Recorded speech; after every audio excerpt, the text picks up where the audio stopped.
Et bonjour à tous, je suis très heureux de vous retrouver cette semaine pour ce nouveau webinaire consacré à un métier Sales Ops, après celui fait mardi dernier sur le métier de Account Manager. J'espère que vous m'entendez bien, n'hésitez pas à me le dire.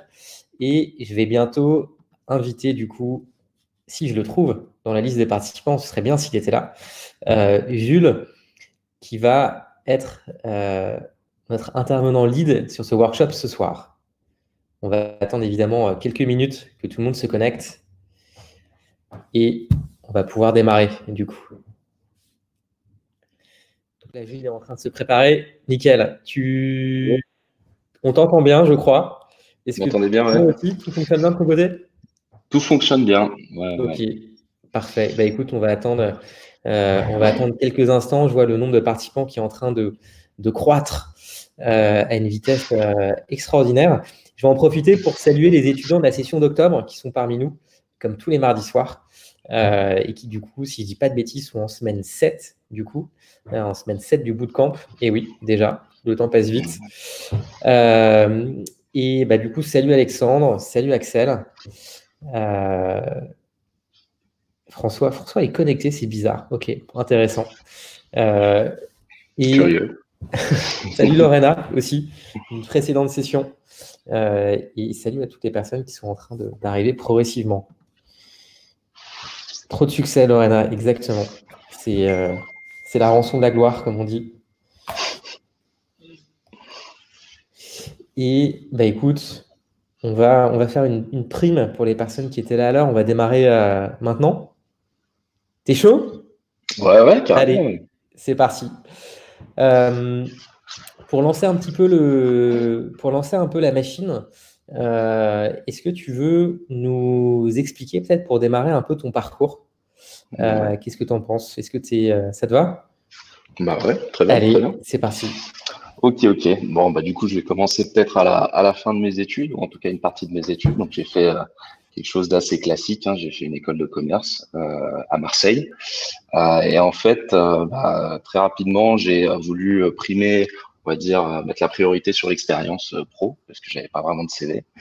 Et donc, pendant mon année de césure, qui est un truc assez classique en école de commerce que tu fais après la deuxième année généralement, j'ai fait un premier stage de 6 mois et j'ai été embauché ensuite en CDD dans la même entreprise. Ok. En fait, ce premier stage de 6 mois, j'étais censé faire du gros hacking.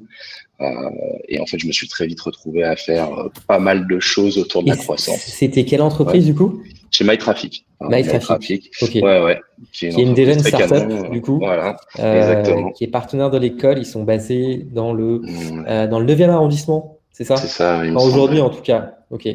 Et ouais. pour Ouais. info, alors, je pense que tu le feras mieux que moi, mais MyTraffic, c'est une entreprise qui en fait, c'est pas facile, qui en fait, je vois que toi aussi, tu as été un peu traumatisé, Ouais. euh, qui donne accès à de la donnée concernant des déplacements de piétons, Ouais. et ils vont utiliser ces données pour faire tourner des modèles, pour par exemple aider des retailers, donc des très grandes marques comme, je ne sais pas, H&M, Zara, bref, peu importe, à localiser les meilleurs emplacements pour leurs futurs points de vente.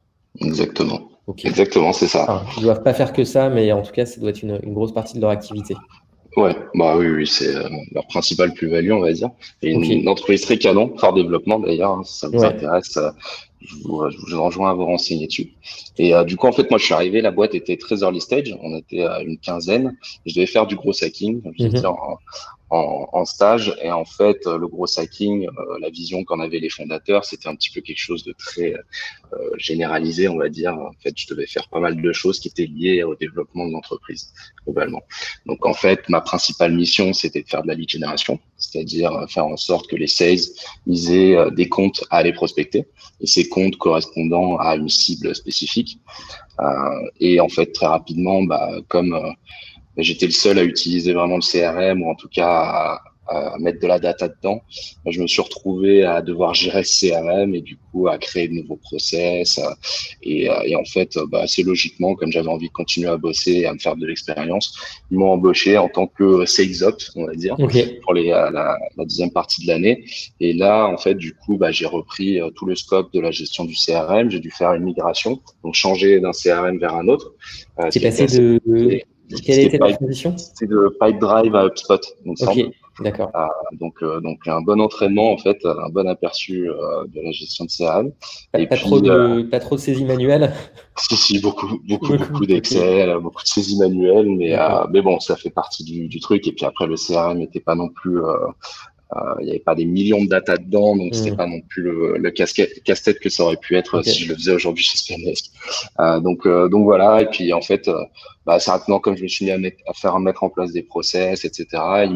Ils ont voulu que aussi je reprenne on va dire la gestion des performances des sales avec tout le reporting qui doit être fait en fait au head of sales et au CEO. Et du coup, de façon hebdomadaire, mensuelle et trimestrielle, je devais fournir en fait de la data qui servait de base aux discussions en fait autour de la croissance et autour de l'acquisition de nouveaux clients en fait. Donc voilà, c'est un peu comme ça que j'ai découvert à la fois le gros hacking, donc la lead génération outbound et le métier de sales ops, qui en fait étaient deux choses que je connaissais pas du tout parce qu'en école de commerce on t'en parle pas du tout de ces trucs-là. Et puis le gros hacking était en plein boom à ce moment-là. C'était l'époque où Gros Hacking France, tous ces groupes-là venaient de se former, donc il y avait une grosse émulation autour du sujet. Donc je suis arrivé un peu au bon moment aussi pour me faire des skis là-dessus.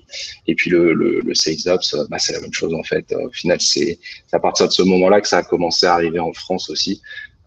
Parce que tout simplement parce qu'on commence à avoir des boîtes SaaS qui se développent très rapidement sur le modèle de celle aux États-Unis. Donc on a un petit peu de retard par rapport à elle. Donc voilà, en fait, je me suis retrouvé à ce moment-là, tu vois, sur ces deux découvertes de ces nouveaux postes et en même temps des postes qui venaient un petit peu d'apparaître en France. Donc je suis arrivé au bon moment, je te disais. Donc voilà, ça c'est mon année de césure, c'est mon expérience et c'est ce qui m'a permis en fait tout simplement de décrocher mon stage de fin d'études chez Spendesk.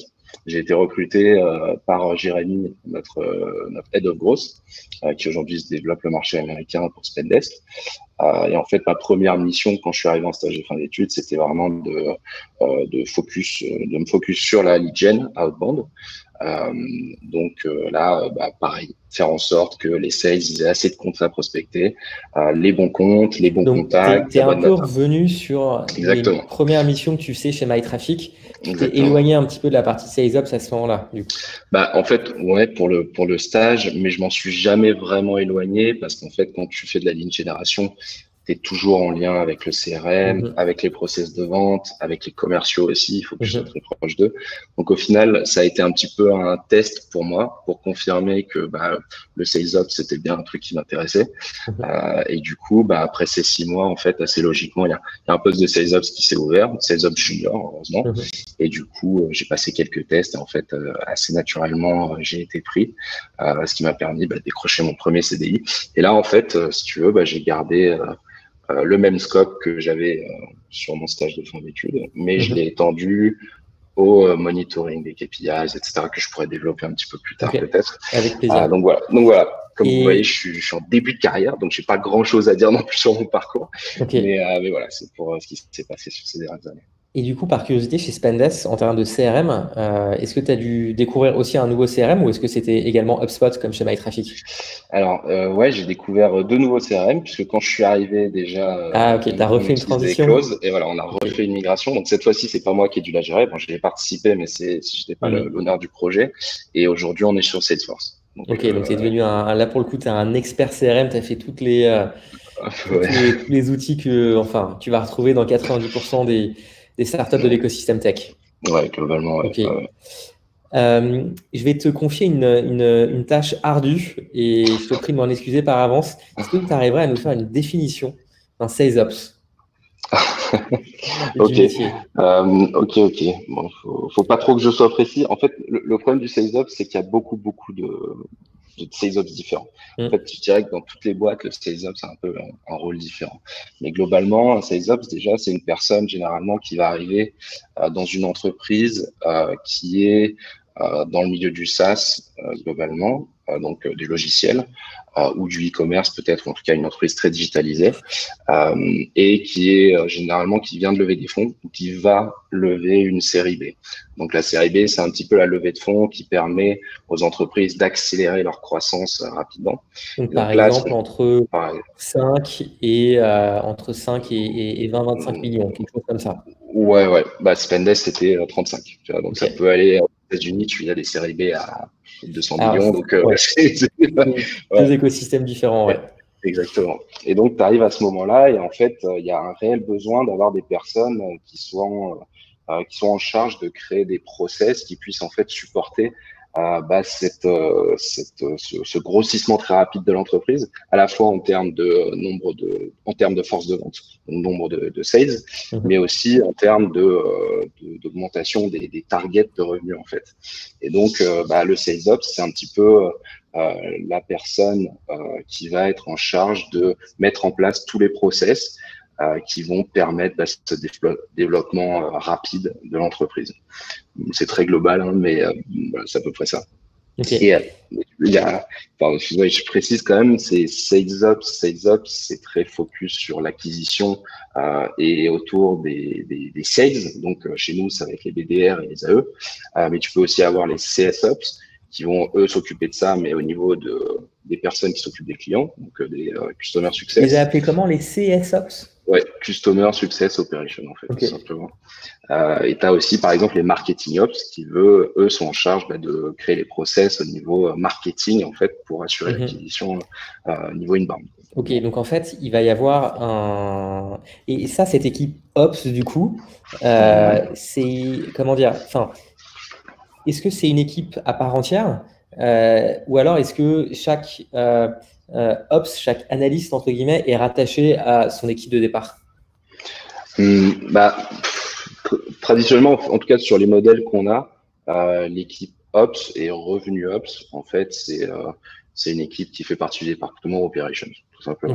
d'accord. Mais tu as pas mal d'entreprises où, en fait, comme ils n'ont pas, par exemple, de Head of Operation, de Mhm. CEO, en fait, le Sales Ops va être rattaché au Head of Sales, donc Ok, au département Sales généralement. ok. Mais globalement, quand la boîte se développe, tu as un département Operations qui se crée. Mhm. Et du coup, dans ce département Operations, tu as les revenus Operations et tu as les autres types d'operations qui sont le People Management, le Knowledge Management, par Ok. exemple, le banking pour nous chez Spendesk. Mhm. Et le Revenu Ops, c'est Sales Ops, Marketing Ops, tous ceux qui sont liés au revenu, en fait. Ok. Je fais une toute petite précision pour les personnes qui ne sont pas forcément familières avec les termes de BDR, AE Ouais, et CS. Je le fais juste là en quelques secondes. ouais, Donc BDR, ce sont des profils de chasseurs. C'est des personnes qui vont du coup générer des opportunités en exécutant des séquences de prospection qui vont combiner différents canaux d'acquisition. Ça peut être de l'email, du téléphone, des réseaux sociaux, des événements, tout ce que vous voulez.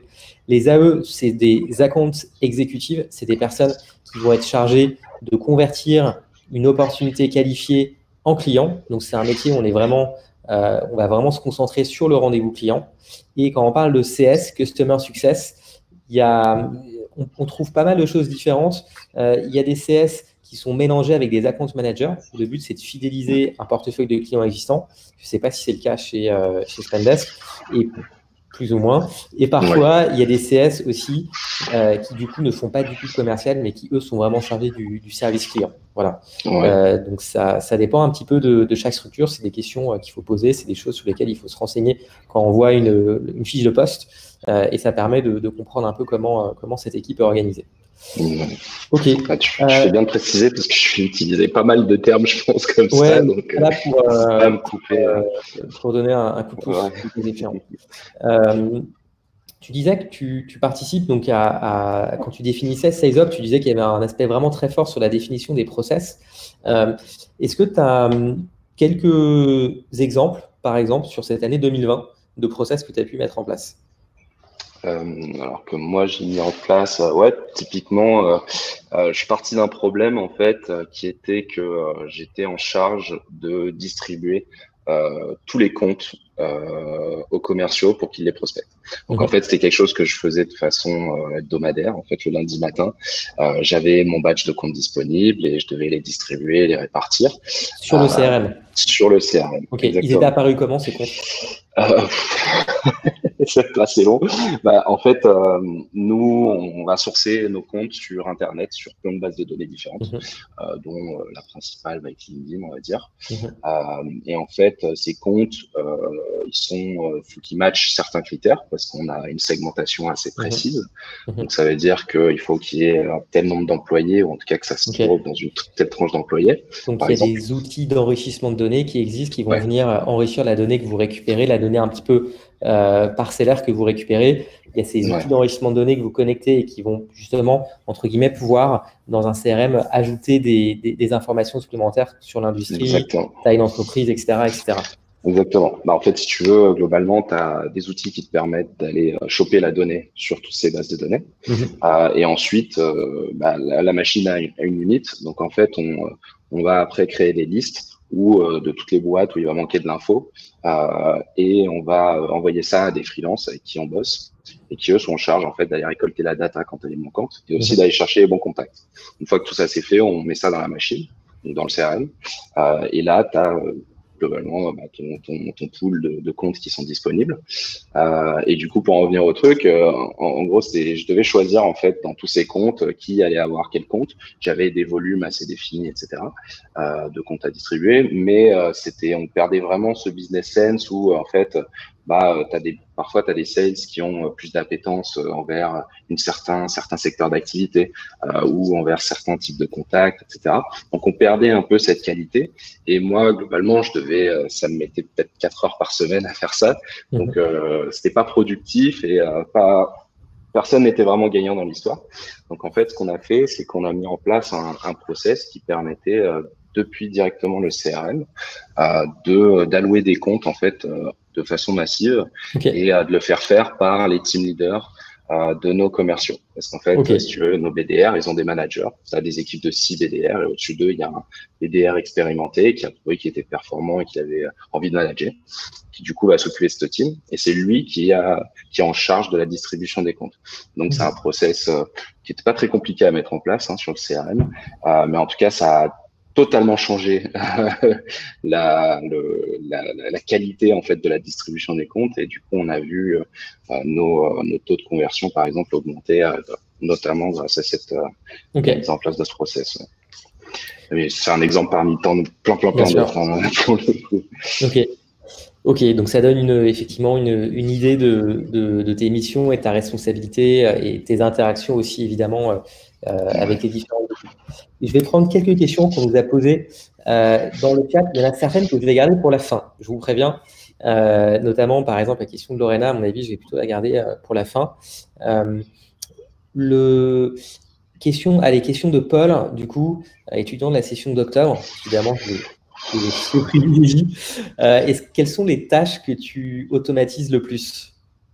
Quelles sont les tâches que j'automatise le plus? Ça c'est une bonne question. Il y a plusieurs choses.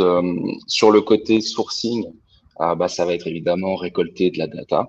Donc ça, c'est ce qu'on va essayer d'automatiser le plus possible parce que tout simplement, on a des milliers et des milliers d'entreprises et de contacts à traiter. Donc, si on le faisait tout à la main, ce serait trop long. Donc ça, on va l'automatiser le plus possible. Évidemment, ça a des limites. C'est pourquoi on utilise des freelances, on travaille avec des freelances.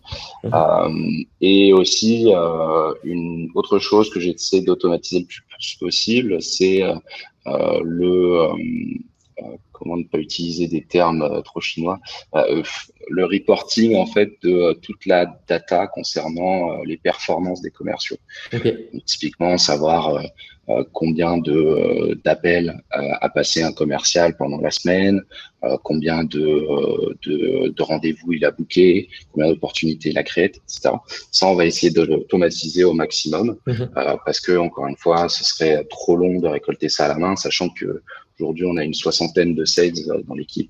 Donc, si je devais le faire pour chacun, ça serait beaucoup trop long. Donc, globalement, c'est à peu près les 2 types de trucs auxquels je pense.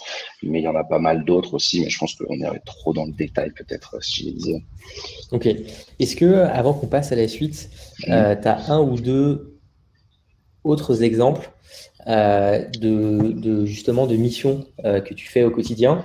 Donc là, tu nous as parlé de la partie justement, par exemple, comment est-ce que tu vas répartir des leads, donc des opportunités que vous identifiez, comment est-ce qu'elles vont être réparties progressivement au team lead, puis aux managers, puis aux exécutants, donc les profils un peu plus juniors. C'était un exemple que tu as donné. Tu as donné un autre exemple sur la partie dashboard, reporting, tableau de bord, etc. Donc, avoir une vision, une compréhension des indicateurs clés qui sont du travail qui est fourni chaque semaine. Est-ce que tu as peut-être encore un exemple d'une mission en tant que Sales Ops ou qu'un Sales Ops, par exemple, pourrait faire? Je pourrais en sortir pas mal, mais une très importante, je pense, c'est on va dire la segmentation en fait de la base de données en ce qu'on appelle des ICP. ICP, ça veut dire Ideal Customer Profile. En fait, c'est les entreprises qui ont potentiellement le plus de chances de devenir nos clients. Et pour déterminer en fait ce qui est notre ICP, faut que tu regardes en fait tout ce qui s'est passé au niveau des deals qui ont été créés et gagnés ou perdus en fait dans le passé. Ça va te permettre en fait derrière de récolter, de créer des catégories d'entreprises en fait. Et pour ça, nous on a des segments, des critères qui sont assez banal. En fait, tu as la taille de l'entreprise, le nombre d'employés, l'année de fondation et le secteur d'activité qui lui appartient globalement. Et en fait, le boulot du Sales Ops, ça va être vraiment de créer des catégories. Typiquement, nous, notre ICP principal chez Spendesk, c'est la boîte jeune, donc globalement créée après les années 2000, entre 20 et 200 employés et qui fait partie de l'environnement tech. Donc, secteur d'activité, tu vois, SaaS, etc. Et donc, en fait, on va créer pas mal d'ICP comme ça qui vont derrière, après, nous permettre de prioriser la distribution et l'attaque de ces comptes. En fait. Donc, tu dois aussi beaucoup travailler avec le marketing, j'imagine, parce que eux aussi, ils jouent beaucoup un rôle sur ça. Alors, on travaille main dans la main en ce qui concerne la segmentation, mais en ce qui concerne, tu vois, la distribution, les critères, en fait, on a des critères un petit peu différents. Le marketing va essayer de taper plus large, en fait, tout simplement, parce que du coup, leur but, c'est de faire plus de volume, tandis que nous, on veut faire plus de qualité, parce qu'en outbound, un sales qui fait de la prospection, il coûte cher, et en fait, du coup, ça coûte cher d'acquérir un client via ce canal-là. Donc, il faut absolument que ces sales-là, ils se concentrent sur les bonnes cibles. Et du coup, contrairement au marketing, on va aller un petit peu plus loin et on va du coup, par exemple, sectoriser. On va, mettre en place plutôt des critères de segmentation à travers les secteurs d'activité, ce qu'ils font pas au marketing. Typiquement. Ok, très clair, hyper intéressant. Donc, tu vas revoir par exemple les 100, 500 ou 1000 derniers deals qui ont été gagnés dans l'année et tu vas en tirer des analyses pour tout simplement voir quels sont là, un petit peu les schémas qui se reproduisent et quels sont du coup les secteurs vers lesquels il faut aller. Du coup, cette donnée, tu l'extrais du CRM. Donc, en fait, tu fais un rapport et après, exporter, tu récupères un fichier Excel.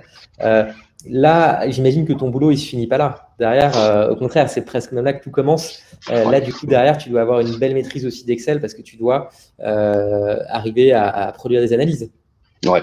Ah oui, ça, faut pas se mentir. On passe pas mal de temps sur Excel, même si aujourd'hui, tu as quand même des outils qui te permettent de faire beaucoup de calculs que tu pouvais faire avant à la main sur Excel. Et de aussi croiser énormément de data, donc en fait aller plus loin qu'Excel. Mais c'est vrai qu'il y a toujours un moment où si tu maîtrises pas ces outils dont je parle là, tu vas te retrouver à faire du Excel. Mais donc quand tu es un sales ops qui commence dans une startup early stage ou dans une boîte qui n'a pas encore eu assez de revenus pour vraiment acheter des nouveaux outils plus performants, oui, tu passes énormément de temps devant Excel. Et ça, c'est un truc, il faut être prêt. Après, c'est pas du Excel. Moi, personnellement, j'ai jamais fait de macro, typiquement. C'est des formules, c'est des tableaux formules, croisés ouais. dynamiques, Voilà, ces exactement. choses-là. Ok. Donc, c'est pas non plus du Excel trop développé, quoi. L'étape d'après, j'imagine que ça va être je ne sais pas si vous utilisez déjà ça, mais l'étape d'après, ça pourrait être des outils de data visualization, par exemple, comme Tableau, qui est peut-être Exactement. un des plus connus au monde. Ouais. Et ça, vous, aujourd'hui, c'est pas forcément un sujet tout de suite, j'imagine. En fait, ça va vraiment dépendre des décisions on va dire des execs, quoi, de la boîte. Mhm. Mais oui, généralement, c'est ce genre d'outil. Tu vois, nous, on a implémenté le nôtre il y a peut-être 6 mois maximum, peut-être un petit peu plus, qui s'appelle Looker. Et tu vois, typiquement, moi, je commence à vraiment l'utiliser pour mes analyses que depuis 1 ou 2 mois. Ok. Parce que tu as une énorme phase en fait de départ, d'installation et d'implémentation où il faut vraiment que la data elle soit qualitative. Oui, généralement, ça arrive un peu plus tard, quoi, ce genre d'outil. Ok. Et ça s'appelle Looker, tu dis, c'est ça? Looker, ouais. Ok. Looker. Très bien. Je vais regarder un peu plus tard à quoi ça ressemble. Ok, j'ai une question à te poser aussi. Est-ce que tu es dans un rôle où également tu peux être amené à donner du conseil aux sales, aux BDR, aux AE par rapport à leur manière de faire leur job au quotidien? Ouais, bien sûr, bien sûr.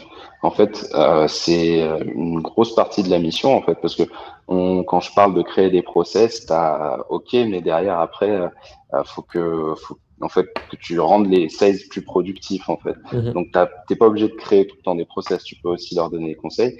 Et en fait, pour ça, le sales ops, c'est quelqu'un qui est censé être curieux, en fait. Donc, tu vois, moi, typiquement, je suis abonné à plein de newsletters autour de l'acquisition, tu vois, les différentes stratégies d'outreach, etc. Ce qui va me permettre de partager dès que j'ai des infos un peu croustillantes sur typiquement quelles sont les pratiques emailing qui permettent d'avoir le plus haut taux de réponse, des trucs comme Mhm. ça. Donc ça, c'est de l'information externe en fait que je récolte et que je vais distribuer aux sales. Mais tu as aussi de l'info interne qui est que quand je construis des process, j'ai besoin que les sales les respectent et parfois c'est un petit peu complexe. Donc c'est là où aussi tu dois arriver et que tu dois les aider en fait à comprendre les process que tu as mis en place pour qu'ils puissent les respecter derrière. Et donc là, Ok. tu as toute une phase de soit d'entraînement quand le process vient d'être créé ou quand le sales vient d'arriver, soit juste en fait comme tu ferais du support en fait pour un produit, bah là tu fais du support pour tous les process que tu mets en place. Donc voilà, tu as ce côté en fait, et ça, j'en viens un peu à une qualité aussi, une autre qualité, tu vois, je te cite la curiosité, mais tu as aussi le côté customer centrique en fait. Quand tu es sales ops, il faut absolument, ton boulot, c'est tes clients, pardon, c'est tes sales en fait. Donc il faut Mhm. absolument que tu les traites comme si c'était des clients. Donc quand tu mets en place des process, il faut que tu fasses attention à ce que ces process soient pas trop lourds pour eux, que ça bride pas trop leur Bien sûr. créativité, Ouais, ouais. que ça leur Que ce prenne pas soit trop bien de temps, accepté. etc. Mhm. Exactement. Ok. Et aussi, tu as l'autre côté qui est que dès qu'ils ont besoin d'aide, dès qu'ils ont un bug, un problème, qu'ils sont bloqués, il faut que tu sois là pour les aider parce que tu es le référent en fait. Mhm.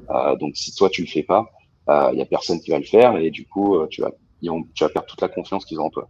Donc c'est Mhm. vachement important aussi d'être tout le temps centré sur avoir ce côté customer centrique. Ouais. Ok, cool. Euh, une question de Paul. Euh, Paul, il demande, en tant que Sales Ops, sur quel KPI, quels sont les KPI que tu vas, entre guillemets, contrôler, enfin, quels sont les KPI sur lesquels tu vas être évalué finalement? Alors, ça aussi, c'est très compliqué en fait. Quand on est une équipe up, c'est assez compliqué d'avoir des KPIs. On passe notre temps à surveiller les KPIs des sales, mais Ça. pour nous, c'est plus compliqué. Donc, assez généralement, en fait, notre performance, elle s'évalue à travers la performance des sales, en fait, tout simplement. Donc moi, typiquement, tu vois, j'ai un KPI que j'aime bien surveiller, sur lequel je suis pas du tout incentivé, etc. Mais en tout cas, qui est très important pour moi, c'est comme je m'occupe de la partie vraiment haute du funnel, donc du premier contact jusqu'à la création de l'opportunité, Mhm. en fait, mon KPI, ça va être tout simplement le taux de conversion entre le nombre de comptes qu'on a contactés pendant une période X et tous les comptes ont été convertis en opportunités là-dedans. Ok. Et donc, tu vois, je vois vraiment ma performance, je l'évalue à travers ça parce que je Mhm. pense que toutes les actions que je mène, elles ont une influence là-dessus. Ok. Ouais. Et du coup, t'as pas de KPI un petit peu qualitatif ou voilà, si?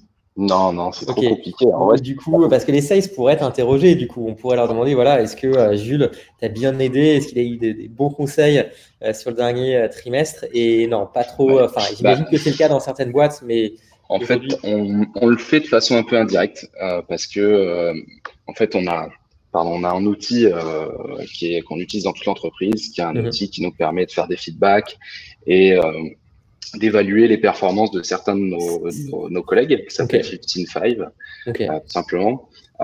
Mais tu vois, c'est un outil qu'un dev va pouvoir utiliser aussi, enfin n'importe quelle Mhm. personne dans la boîte. Et du coup, en fait, tous les trimestres, moi, je vais choisir quelques personnes avec qui j'ai beaucoup interagi parce que j'ai fait des projets avec eux, etc., Mhm. pour qu'ils m'évaluent, en fait, tout simplement. Mhm. Et là, tu as toute une série de questions, et notamment ce genre de choses. Est-ce qu'il m'a bien aidé? Est-ce que, enfin, tu vois, est-ce que j'ai senti qu'il représentait les valeurs de l'entreprise, ce Mhm. genre de choses. Mhm. Donc, après, je t'avoue que l'impact de ces trucs-là, généralement c'est assez positif, donc bon, c'est plutôt cool. Du coup, ton manager, il va prendre ça en compte, il va être content. Après, là où c'est vraiment utile, c'est quand ça devient négatif, et là tu peux mettre en place des actions. Mais ouais, je pense que ce genre d'enquête, tu vois, c'est un peu aussi ce qui nous permet de nous évaluer. Ok, très clair. On a une question d'Agathe aussi, que je salue. Agathe, c'est étudiant de la session de septembre, mais septembre 2019, l'année d'avant. Ok. Et Agathe demande un exemple de process qui a très bien fonctionné versus un exemple de process qui n'a pas fonctionné, qui a eu du mal à être intégré. Hum, un exemple de process qui a très bien fonctionné. T'as un peu répondu tout à l'heure, mais Ouais, un autre peut-être. ouais, Enfin, un autre si peut-être, tu veux, ouais. ouais. Quel process a très bien fonctionné? Attends, pendant que je te dise pas de conneries. Putain. Bah, un truc qui a mal fonctionné déjà, typiquement. En ce moment, on avait un petit problème en fait, c'est que quand les BDR ils créent une opportunité, Mhm. en fait ils doivent l'allouer à un account exécutif. Et on s'est rendu compte que parfois il y avait quelques inégalités parce que il y avait des BDR qui avaient des comptes exécutifs préférés, du coup ils leur envoyaient toutes leurs repos, etc. Et du coup, en fait, ce qu'on a fait, c'est qu'on a mis en place ce qu'on appelle un round robin, qui est en fait une sélection Un quoi, aléatoire. pardon? Un round robin, ça s'appelle. En fait, c'est une Comment ça sélection s'écrit? round comme Ok, comme un round, ouais, et ok. Robin comme Robin Hood. Ok, Et, d'accord. en fait, comment dire, c'est une sélection aléatoire en fait qui est Mhm. basée sur la disponibilité. Donc en Ok. fait, tu vas cliquer enfin tu vas sélectionner le process round robin et en fait le round robin va automatiquement choisir l'AE qui est disponible tout de suite ou au moment où tu as mis la démo. Ok. Donc en fait, ça n'a pas marché du tout. C'est quasiment pas adopté en fait par nos sales, tout simplement parce qu'on en revient à ce côté où les BDR ont un peu leurs comptes exécutifs préférés, encore une fois, Hmm. et aussi parce que en fait les BDR ils ont à cœur que leurs opportunités elles soient converties, qu'elles soient gagnées. Et donc potentiellement ils vont aller choisir des AE qui sont plus connus pour convertir plus d'opportunités. Et c'est Donc tu vois, horrible on ça, revient au parce que même du problème. coup, il y a des AE qui sont là. Bah ouais. C'est un peu ça, donc c'est Ok. dommage. Et du coup, voilà, on l'a mis en place il y a peut-être un mois et demi, 2 mois, et aujourd'hui, on pense à le killer, ce process, parce qu'en fait, Hmm. personne qui le respecte. Donc ça, Ok. c'est un petit échec aussi. Et puis, un truc qui marche bien, bon, bah, du coup, j'ai pas trop eu le temps de réfléchir, mais ouais, un truc moi qui me plaît pas mal, qui m'a beaucoup aidé, Mhm. c'est en fait la création d'un champ sur Salesforce. Euh, En fait, si tu veux, nous, on a énormément de comptes sur notre base de données.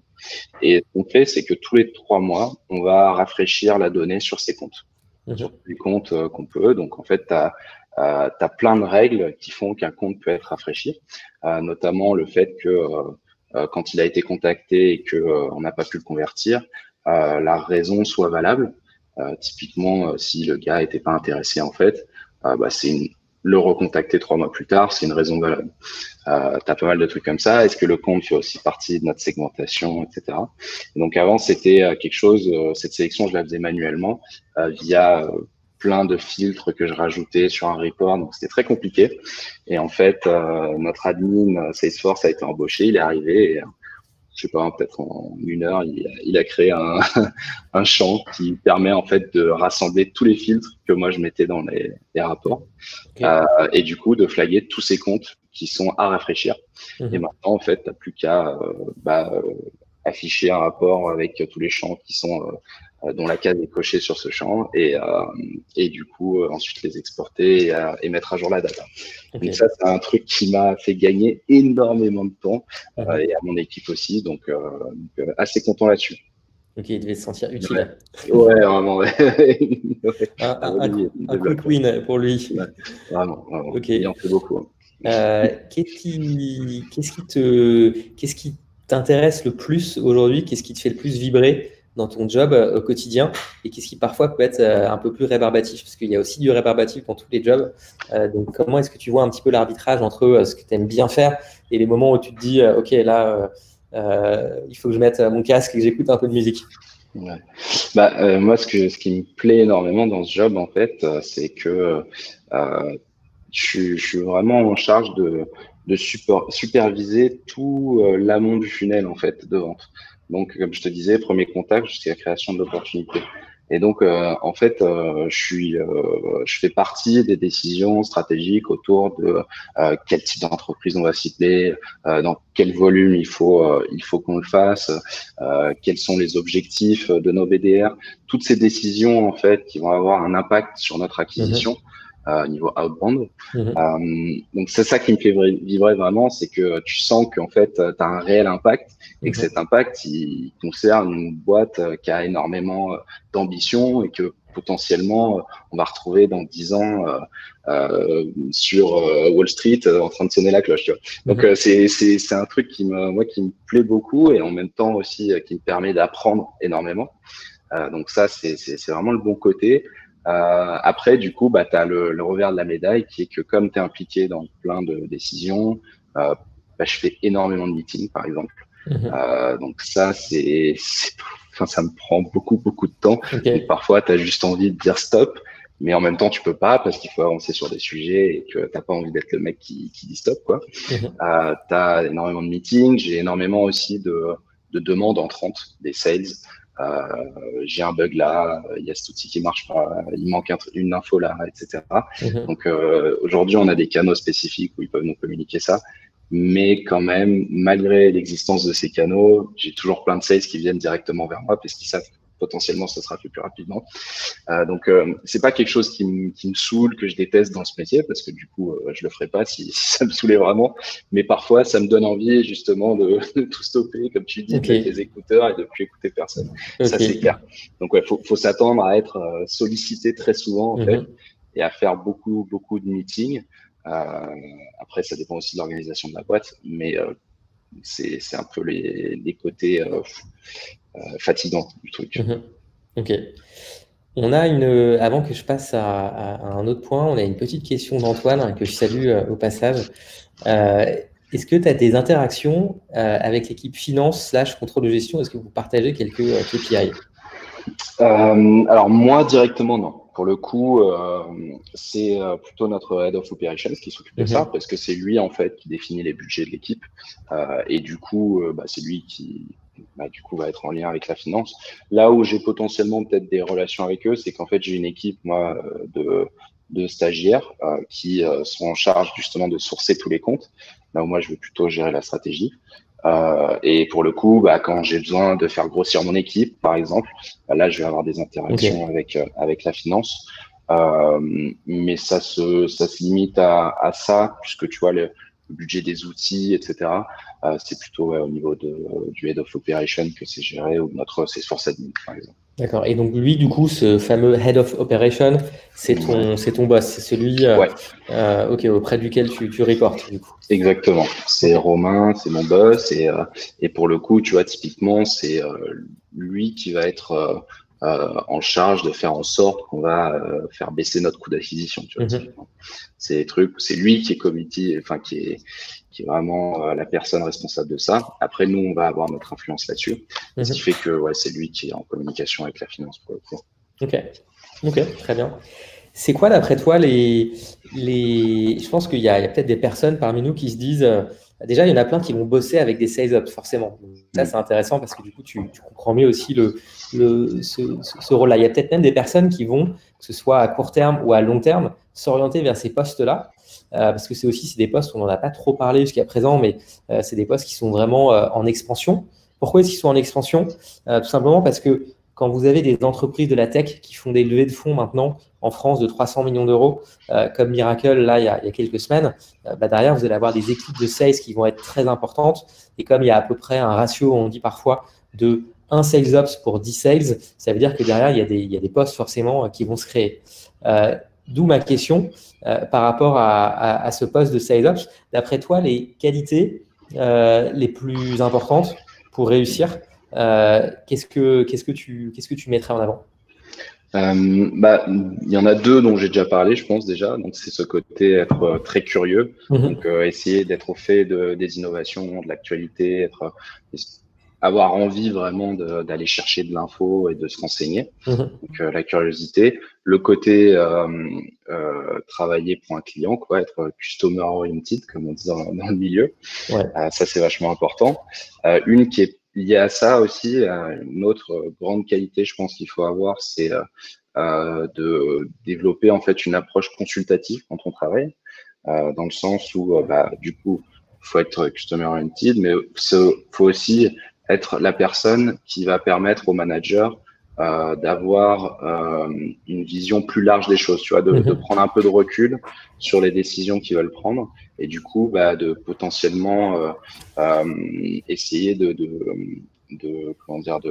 pondérer un peu ce qu'ils font, tu vois, de leur dire en fait toi tu as envie de foncer tête baissée là-dedans, mais si tu fais ça, ça va avoir des impacts beaucoup plus tard, loin dans le funnel, etc. Donc attention, je serai toi, j'irai moins vite et je verrai ça un peu plus précisément. Et aussi, tu vois, faut être diplomate aussi, du coup, par rapport à ça. Exactement, faut être diplomate. Mais du coup, tout ça, je le mets un peu dans l'approche consultative, tu vois.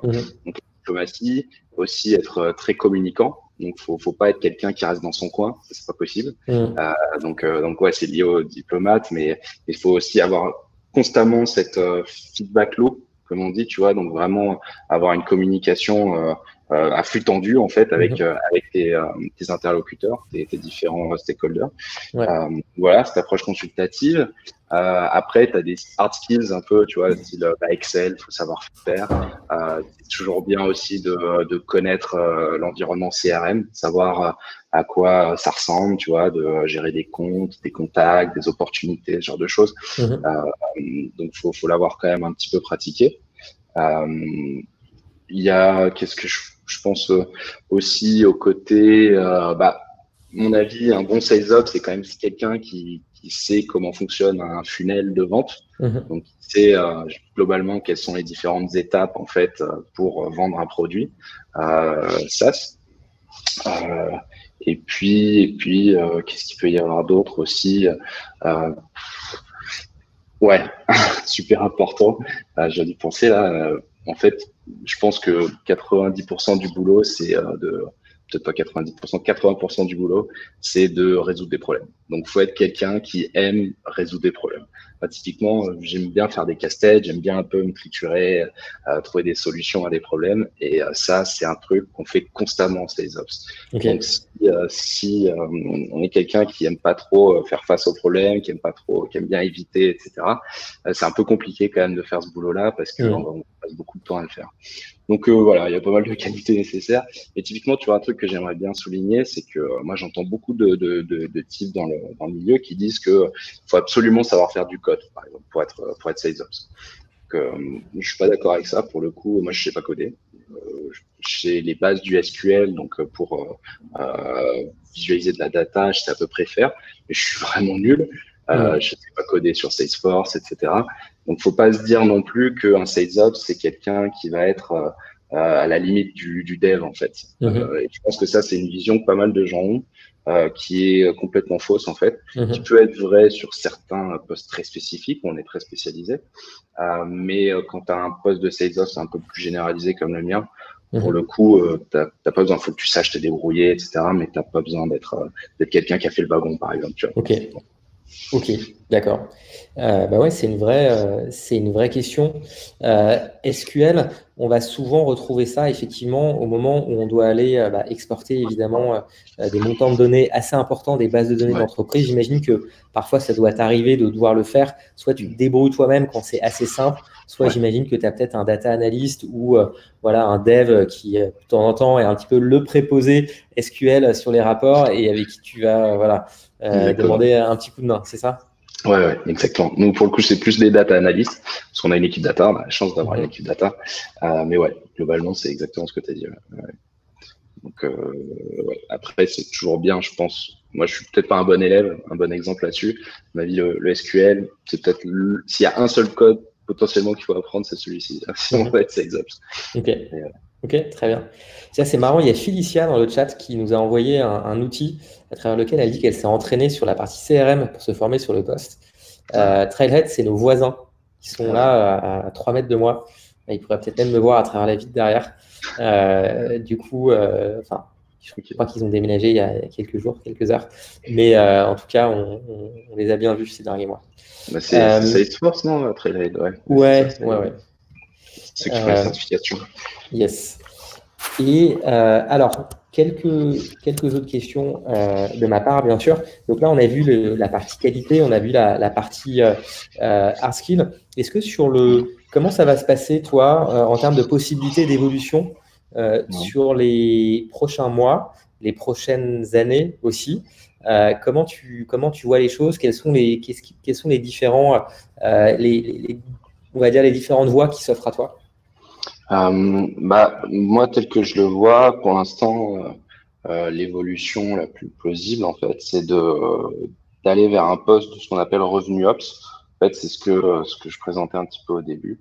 Ça va être quelqu'un qui va faire le boulot du sales ops, mais sur un scope plus large, donc c'est-à-dire qui est capable, en fait, d'intervenir à la fois pour aider des customer success managers, mais aussi le marketing, etc. Donc en fait, c'est quelqu'un qui va englober tous ces postes de sales ops, marketing ops, CS ops, qui sont aujourd'hui Mhm, les postes qu'on a chez Spendesk. Et mhm. c'est un peu vers ça aussi que dans notre département chez Spendesk, on a envie de se tourner.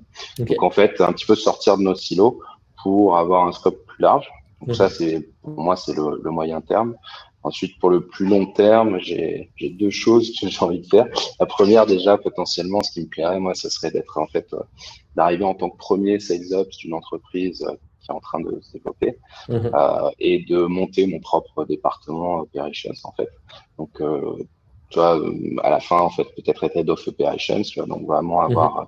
cette équipe de sales ops, marketing ops, etc. Ok. Donc ça c'est un truc que j'aimerais beaucoup faire et potentiellement aussi une autre possibilité d'évolution moi qui me plairait, ce serait de monter une boîte de conseil. Mhm. C'est quelque chose que je fais déjà en fait, où j'ai fait plusieurs missions de consulting en fait, où je vais faire ce que je fais chez Spendesk pour d'autres entreprises. Mhm. Euh, et en fait, ça me plaît pas mal. Pas mal de gens Je qui font m'en, ça, effectivement. Ouais. ouais, exactement. Et je me rends compte que pour le sales ops, il y a beaucoup de place en fait, parce qu'en Mhm. fait, il n'y a pas beaucoup de gens qui sont experts dans le domaine. Donc, il y a pas mal de boîtes qui sont en Qui demande de ce demandent, genre bien sûr. de Ouais. skills, qui n'ont Mhm. pas assez de sous pour embaucher quelqu'un à l'année en fait. Mhm. Donc c'est quelque chose où je me dis qu'il y a de la place, donc ça pourrait être pas mal à l'avenir d'aller vers là. Ok. Voilà. Question de rachat. Euh, Question de rachat sur la taille de ton équipe actuelle. Ouais. Euh, de mon équipe, dont je suis le manager, celle, tu penses, Ouais, ouais. celle dont tu es manager pour le moment, et puis après, peut-être l'équipe même Ops Ouais. au sens large. Bah, en gros, moi, j'ai trois personnes que je manage, qui sont en fait chargées chacune de nos marchés principaux. Mhm. Donc, tu en as une pour la France, une pour les UK, une pour l'Allemagne. Et donc ça, nous, on est quatre dans mon équipe.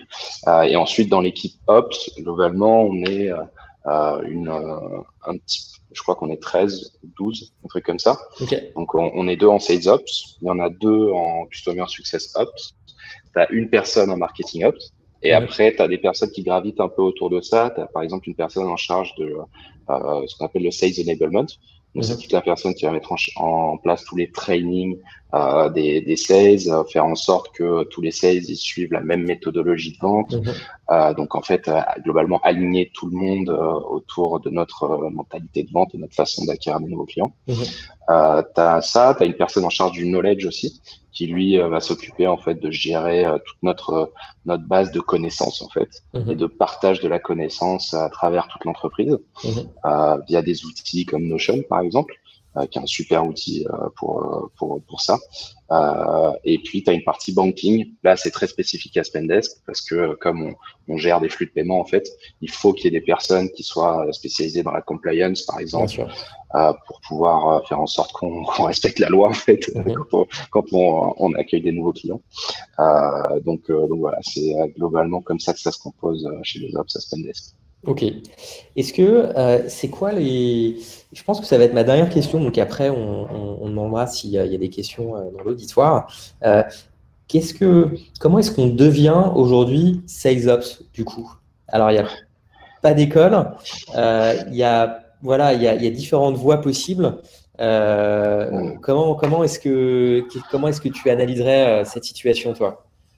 Ouais, typiquement moi je peux parler de mon parcours et en fait je pense que pour le coup après avoir pas mal discuté avec des gens du réseau, etc.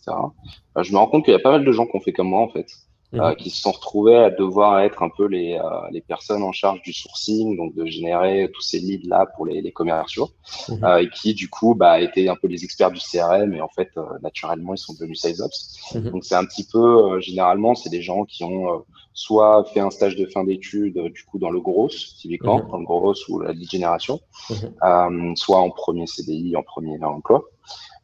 Et du coup, sont allés vers du sales ops très rapidement. Généralement, ça part après 6 mois à 1 an, ça se passe, de ce que j'ai vu. Tu as aussi des gens comment dire, t'as des anciens sales, typiquement, parce qu'en fait, pour être sales ops, il faut être très au fait des process, etc. Donc ça, ce serait un petit peu une deuxième voie. Ouais, une deuxième voie. Ancien sales, un sales qui aurait, on va dire, une affinité à des penchants naturels pour la partie analytique, data, outils, bref, toutes les qualités aussi qu'on a vues auparavant, et qui serait, entre guillemets, qui verrait une opportunité sur ça. Ouais, ça c'est un deuxième parcours qu'on voit le plus. Typiquement des boîtes comme Payfit par exemple, ils ont pas mal fait ça, j'ai remarqué. Et puis après, tu as d'autres personnes aussi où là, ça va être des gens plus expérimentés. Donc, je passe le côté junior. Et là, souvent, tu vas avoir des gens qui sortent du conseil, par exemple. Parce que justement, il faut avoir cette approche consultative, etc.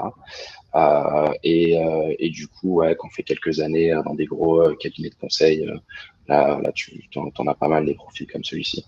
Il me semble que chez MyTraffic, par exemple, il a fait ça, l'un de leurs sales ops, il a fait ça. Donc, tu vois, c'est là, ouais, globalement trois parcours c'est ça. à peu près. Ok, 3 approches. Donc la première personne qui, à la base, viendra un petit peu du milieu grosse, par exemple, grosse market. Grosse marketing. Ouais, et le deuxième, partie plus sales, mais des sales avec une grosse appétence tech. Donc on pourrait imaginer, je sais pas, un sales qui avait fait un parcours d'ingé avant, ou en tout cas un sales qui a cette affinité qui a un esprit logique et analytique.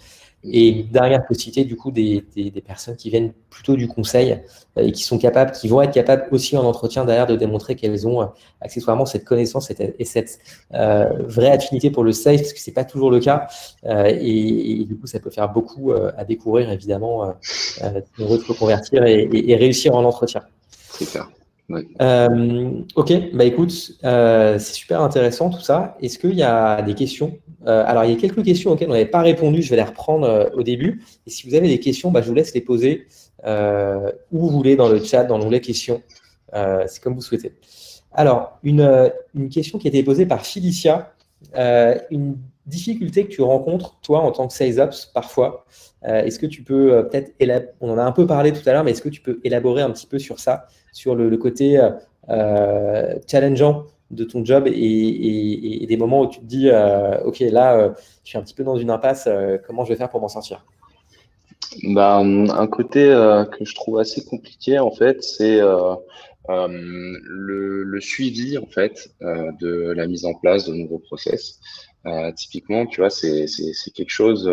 Déjà, faut avoir défini un peu des KPIs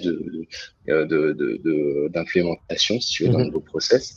Quelque chose c'est très complexe parce qu'en fait, il faut vraiment avoir cet esprit où tu vas relancer constamment les gens pour être sûr que leur sales, ils respectent bien la chose. En fait, Mhm. t'as souvent te répéter et ça peut être quelque chose d'assez fatigant en fait parce que si tu fais ça sur plusieurs process différents, tu te retrouves à devoir faire ça pas mal de fois par jour.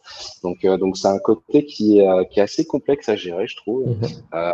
Notamment aussi du fait que si ton process il fonctionne pas bien, si c'est pas vraiment un succès, t'as l'impression un peu d'avoir bossé pour rien, d'avoir fait une Mhm. connerie, ce genre de choses.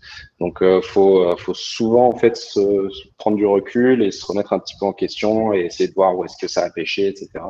Mhm. Parce qu'au final, les erreurs, c'est ce qui nous permet de faire mieux la prochaine fois. Donc, en fait, il n'y a pas vraiment de choses graves, quoi. Donc, faut faire un petit peu, faut s'accrocher, quoi, parce que parfois c'est dur. Et puis, bon, là, je vais me faire gueuler dessus, mais les sales, c'est quand même des gens qui ont un caractère particulier aussi. Donc, faut jouer avec ça. Et Je te voilà. sors là de la scène. OK. Qu'est-ce Non, que tu veux non. dire par particulier? Explique-moi. Disons que eux, leur but, c'est de faire de l'argent, en fait, les sales, globalement. Bon, évidemment, ils ont d'autres buts aussi dans la vie, mais quand ils font leur boulot de sales, leur but ultime, c'est de faire de C'est de l'argent, faire des quoi. Et ventes, donc, ouais. exactement. Et donc, ils n'ont pas envie de perdre du temps à faire d'autres Mhm. trucs, en fait. Donc, généralement, quand tu les fais un peu sortir de ce focus qu'ils ont, c'est pas les meilleurs pour te communiquer que OK. ça les emmerde, que Mhm. il y a un problème, etc. Du coup, parfois, tu te prends des trucs dans la tronche où tu te dis, attends, calmos, moi, je suis là pour t'aider, en fait. Donc, Mhm. faut pas hésiter à remettre les gens un petit peu en place parfois, même si c'est jamais méchant, hein, bien sûr. Mhm. Mais voilà, parfois, faut un peu s'accrocher parce que t'es leur référent, t'es la seule personne auprès de qui ils peuvent se plaindre parfois. Donc, c'est comme, je te disais, tu t'occupes d'un client, en fait. Donc, t'as Mhm. le côté super cool où le mec est trop content parce que tu embellis son boulot. Mais tu as aussi le mauvais côté parfois où il y a des trucs qui fonctionnent pas et du coup, il va te le faire comprendre. Et, OK. euh, et ça, faut s'accrocher. Et Ouais. de pressurisé, du coup. OK. Ouais. Pas mal de OK. pression. Ça marche. On a une question de Dominique sur la part de variable dans la Ouais. rémunération en tant que sales ops. Est-ce que tu peux nous en parler un petit peu? Ouais. Ça va être, enfin, si là, j'ai pas de variable. T'as pas C'est de top. variable. OK. Ouais. Alors en Bon, fait, c'est ça, réglé. voilà, exactement. Après, D'accord. moi, je sais pas trop si comment ça fonctionne dans notre batch. Je t'avoue que c'est pas un sujet que j'aborde beaucoup Hmm. avec mes Ah, collègues, on est en enfin train de les faire collègues d'autres germer, on est entreprises. en train de faire germer une idée là. Ouais, ouais, Ça peut être ouais. un Non, levier de négo. J'espère qu'il n'y a personne de exactement. Spendes dans les participants, mais OK. Non, mais en fait, ça rejoint la question que tu me posais sur comment évaluer la performance d'un sales ops, en fait. Le Mhm. problème, c'est que, c'est comme je te disais, c'est très compliqué à faire. Donc, mettre un variable, c'est sur une performance. Donc, mettre un variable sur un sales ops, c'est compliqué. Donc, Mhm. en fait, après, c'est compensé par un salaire fixe qui est plus élevé, évidemment. Ah, Donc, les salaires à l'entrée chez les sales ops sont quand même beaucoup plus intéressant que chez un BDR qui fait pas 100% de ses targets. mhm. Mais donc ça compense un peu. Mais c'est vrai qu'en y réfléchissant, quand même, c'est un truc qu'on aimerait bien mettre en place aussi. Hein. Ça y Avec est. Operations, on en parle souvent ensemble, mais c'est juste qu'en fait, on n'arrive pas à savoir comment on peut vraiment mesurer notre perf. Et Mhm. tu vois, si tu mets en place un truc, il faut que ce soit équitable, il faut que ce soit quelque chose qui soit contestable, enfin tu vas pas challengeable et calculable Mhm. facilement aussi. Donc assez complexe quoi. Je sais pas trop OK. comment ça fonctionne dans des grosses boîtes comme Salesforce, etc. Je sais pas, faut que je me renseigne. OK.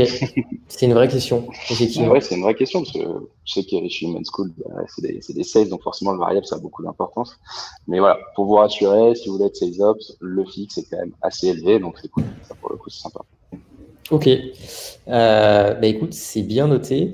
Est-ce qu'il y avait éventuellement une ou deux questions supplémentaires? C'est le moment, allez-y, parce qu'on va bientôt couper le webinar.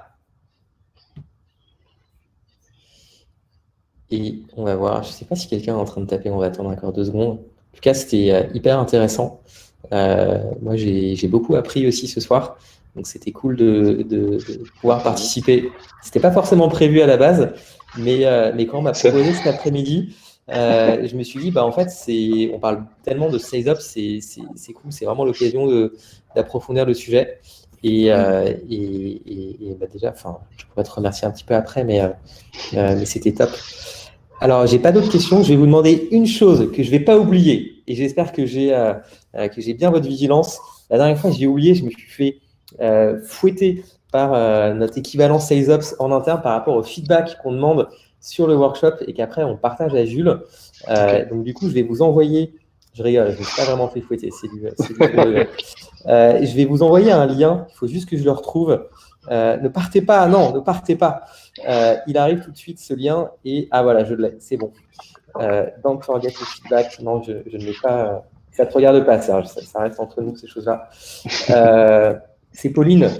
J'ai rien dit.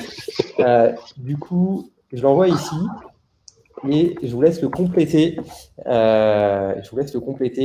Et du coup, on le transmet aussi à Jules parce que peut-être que, en général, ça intéresse les participants de savoir qu'est-ce qui a plu, qu'est-ce qui a peut-être moins plu, etc. Donc, vous pouvez prendre 3 minutes pour faire ça. C'est génial. Et je crois que c'était la dernière chose que j'avais en tête, donc j'ai rien oublié. Mille merci, Jules. Du coup, c'était hyper cool de t'avoir ce soir avec nous, très inspirant. Et ça va peut-être déclencher des vocations. Tu auras peut-être des personnes qui vont du coup, tu vas retrouver sur des postes de SalesOps plus tard, qui sait. J'espère. En tout cas, c'est un job qui a l'air hyper intéressant. Allez. Et je vous souhaite à toutes et à tous une très belle soirée du coup. Ouais. Merci beaucoup. À bientôt. Au revoir. Allez, bonne soirée.